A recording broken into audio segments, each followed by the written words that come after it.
بسم اللہ الرحمن الرحیم۔ ویلکم ٹو نبی الملاحم سیریز۔ اس سیریز کا چھٹا ایپیسوڈ۔ اس ایپیسوڈ میں ہم 3 باتیں بیان کریں گے۔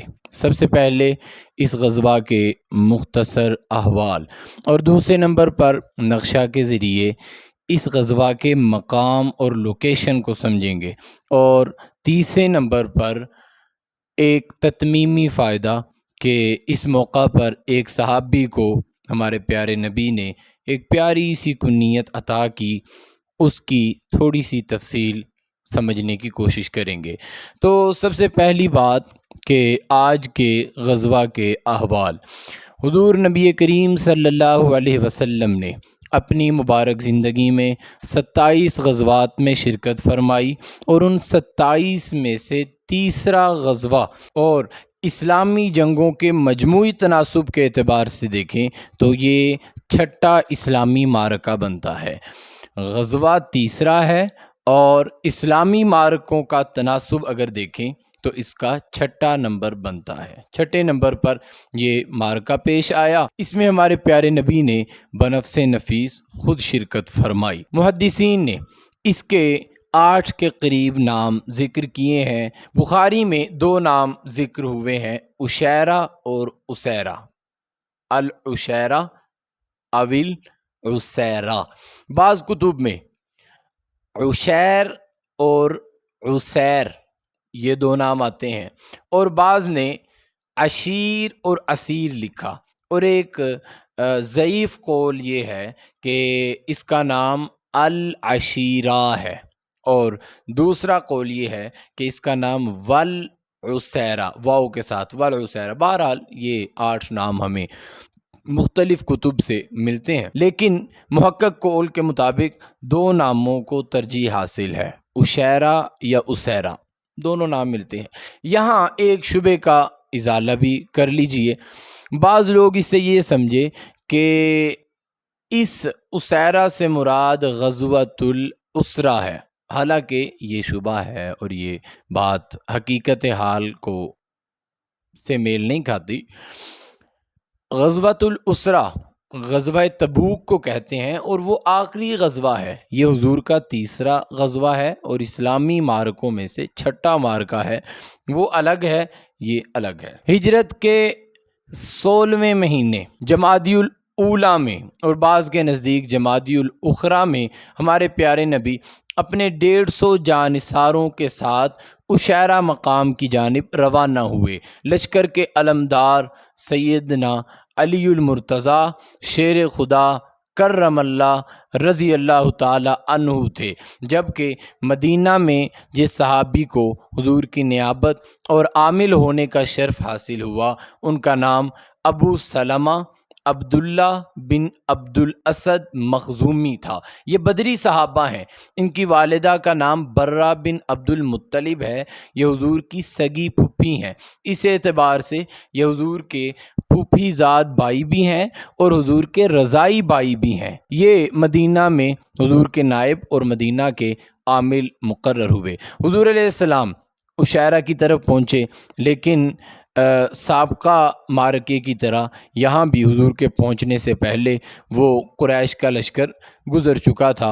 حضور نبی کریم صلی اللہ علیہ وسلم نے وہاں سے واپسی فرما لی۔ اب ہم بڑھتے ہیں تتمیم کی طرف۔ ایک اضافی فائدہ یہاں آپ نوٹ کر لیں، یہاں جو آباد تھی وہ بنو مدلج تھے۔ بنو مدلج کا قبیلہ یہاں آباد تھا۔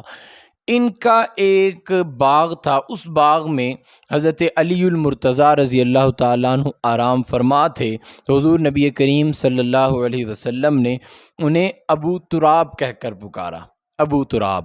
تو حضرت علی رضی اللہ تعالیٰ عنہ نے اس کے بعد اس نام کو اپنا پسندیدہ نام بنا لیا۔ اسی طرح ایک دوسری روایت ملتی ہے، وہ روایت غزوہ بدر کے بعد کی ہے کہ حضور نبی کریم صلی اللہ علیہ وسلم اپنی بیٹی سیدہ فاطمہ الزہرا رضی اللہ تعالیٰ عنہ کے گھر تشریف لے گئے۔ پوچھا کہ علی کہاں ہیں؟ حضرت فاطمہ نے فرمایا کہ ہمارا آپس میں کوئی معاملہ ہوا تو کچھ ناراضگی تک بات پہنچی، اور حضرت علی گھر سے باہر تشریف فرما ہے۔ حضور نبی کریم صلی اللہ علیہ وسلم تلاش کرتے کرتے پہنچے تو حضرت علی رضی اللہ تعالیٰ عنہ کو مسجد میں پایا کہ وہ زمین پر لیٹے ہوئے تھے۔ اس موقع پر بھی انہیں ابو تراب کے کنیت سے یاد فرمایا۔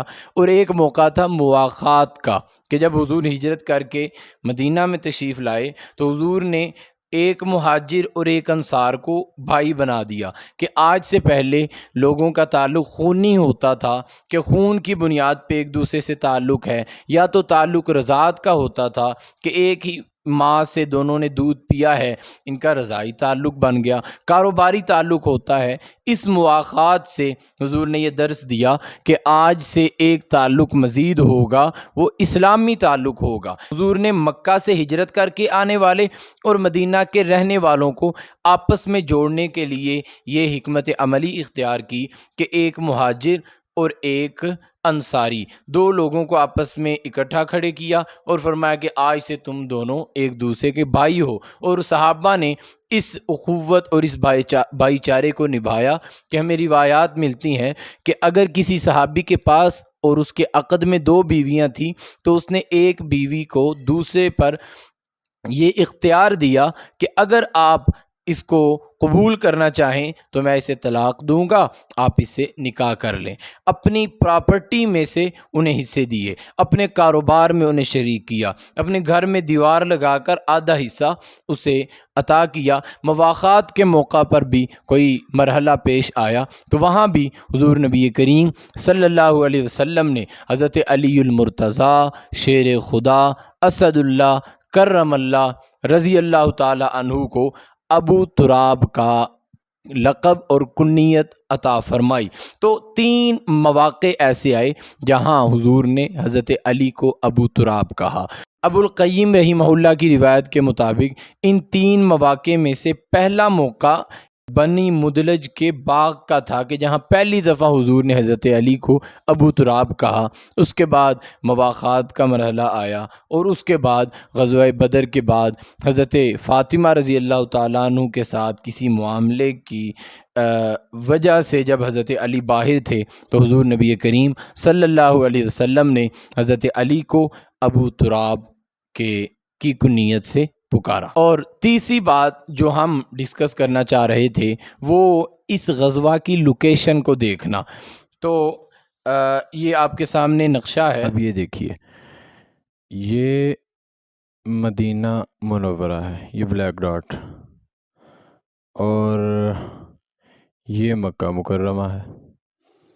اب جو قافلے شام کی طرف جاتے، یہ علاقہ شام کی طرف ہے، یہ مکہ سے مدینہ کی طرف آئے نا، یہ مدائن صالح، یہ تبوک، اور تبوک سے اگلا علاقہ یہ اردن، یہ شام کے علاقے ہیں سارے، مدین وغیرہ۔ اب شام کی طرف جانے کا راستہ یہ اختیار کرتے، یہ بحیرہ احمر ہے۔ اب مکہ مکرمہ سے یہ سیدھا آ جاتے جدہ پہ، مکہ مکرمہ یہ حدیبیہ کے پچھلے حصے سے ہوتے ہوئے اس کے کنارے کنارے سے یہ آ گئے جدہ۔ جدہ سے اب یہ اس طرف دریا سمندر ہے بحیرہ احمر، اور دوسری طرف وہ علاقے ہیں پہاڑی علاقے۔ اب یہاں سے چلتے ہوئے یہ آ گیا رابغ، رابغ سے آگے ہے ینبع، ینبع سے اندرونی حصہ ہے عشیرہ، یہ مدینہ کے قریب پڑتا ہے۔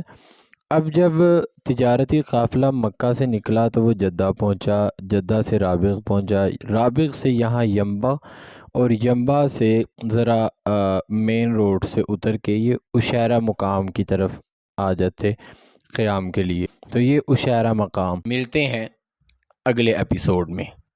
السلام علیکم۔